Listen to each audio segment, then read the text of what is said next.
Welcome to the weekly market recap with SC Securities. Let's have a look at the latest developments in the Sri Lankan economy and financial markets. Sri Lanka plans to complete its $12.55 billion international sovereign bond exchange by mid-December, with Central Bank Governor Dr. Nandalal Weerasinghe expressing optimism for near 100% participation. The exchange is crucial for achieving debt sustainability and advancing the IMF program, offering incentives like exchange fees and macro-linked bonds to encourage participation. Historical data from similar exchanges suggest high participation rates. Successfully completing this operation could reduce Sri Lanka's debt service by $9.5 billion over the 4 years, lower bond coupon rates to 4.4%, and extend average maturities by 5 years. IMF Managing Director Kristalina Georgieva stressed that the rapid and comprehensive participation is essential for the program's success. If thresholds are unmet, participation may be extended. This restructuring is seen as pivotal to Sri Lanka's economic recovery and long-term fiscal stability.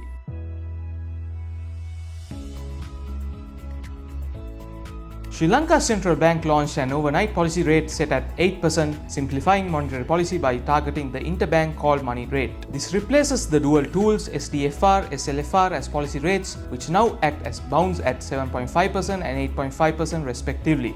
The move, driven by ongoing deflation and the need for the better transmission to market lending rates, has already lowered Treasury yields, with the 1-year yield dropping by 70 basis points. This shift is expected to nudge market rates downward, fostering economic recovery. The central bank anticipates GDP growth of 4.5% to 5% in 2024, supported by $6.5 billion in reserves. Since June 2023, policy rates have cumulatively been cut by 725 basis points to spur recovery under deflationary conditions, with inflation expected to normalize by mid-2025.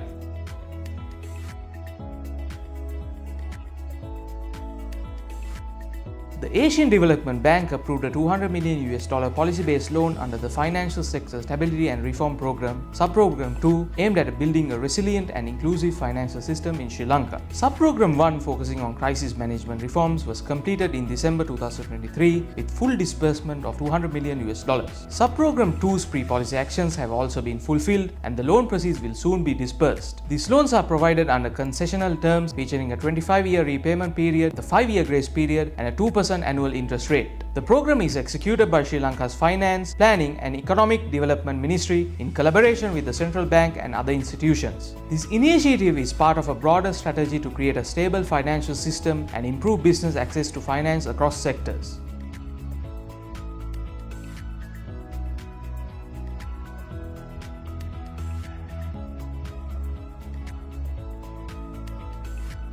The local consortium of Sri Lanka, comprising of 11 local banks and financial institutions holding 12% of Sri Lanka's ISBs, has committed to participating in the government's $12.55 billion international sovereign bond restructuring. The restructuring, part of the IMF-backed debt sustainability plan, aims to resolve the sovereign default and restore macroeconomic stability. A local option allows bondholders to exchange claims into instruments denominated in Sri Lanka rupees or US dollars, providing tailored solutions for domestic stakeholders. Members of the LCSL, alongside international bondholders represented by ad hoc group, constitute over 50% of ISB holders, ensuring significant participation. LCSL chairperson Sanat Manathunga emphasized the importance of this restructuring to revitalize the investment and economic recovery in Sri Lanka. The initiative is supported by New State Partners LLP and Baker and McKenzie Wong and Leo.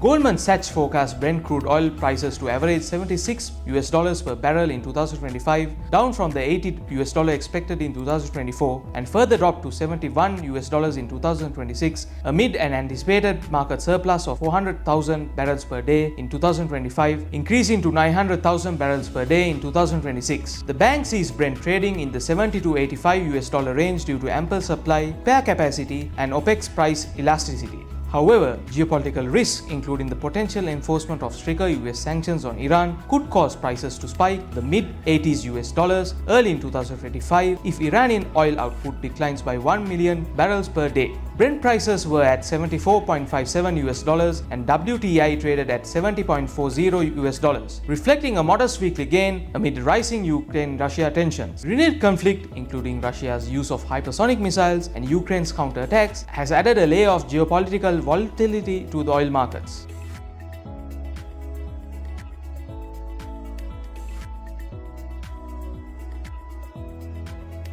With the recent Treasury-bill auction, the 91-day T-bill rate stands at 8.73%, showing a decrease of 57 basis points. The 182-day T-bill rate stands at 8.97%, both showing a decrease of 63 basis points, and the 1-year T-bill rate stands at 9.08%, showing a decrease of 70 basis points.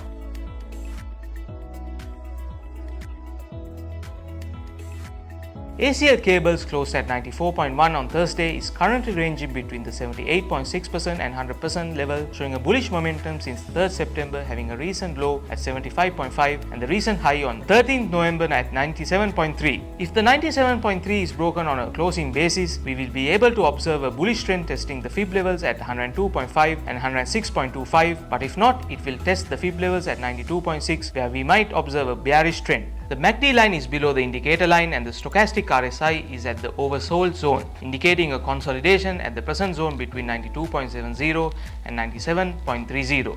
Thank you for watching, and we'll be back next week.